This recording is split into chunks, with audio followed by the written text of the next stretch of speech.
कसं वाजतंय कसं आहे? आज होती आमच्या आत्याच्या गावची यात्रा.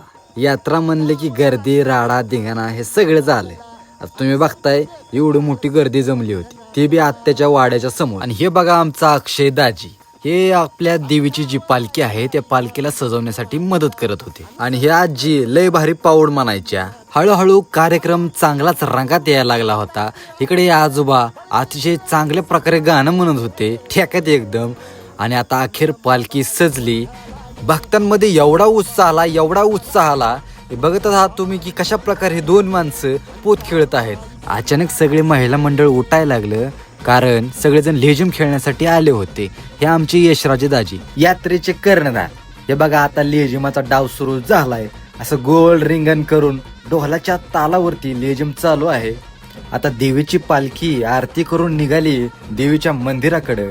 पण देवीच्या मंदिराकडे पालखी जाण्यापूर्वी मी आणि आपले यशराज दाजी आधी मंदिरावर टच झालो. हे बघा आम्ही देवीचं पहिल्यांदा दर्शन घेतलं आणि मग आरती चालू झाली 12ची देवीच्या मंदिरामध्ये. इथे सगळेजण आरती म्हणतायत. इकडे अक्षय दाजी आहेत आणि इकडे बाकीचे पण पब्लिक आहेत. आणि इथं मी आणि यशराजे दाजी खूप दिवसांनी यात्रेला येऊन लय प्रसन्न वाटत होतं. तर आता भेटूयात पुढच्या व्हिडिओमध्ये.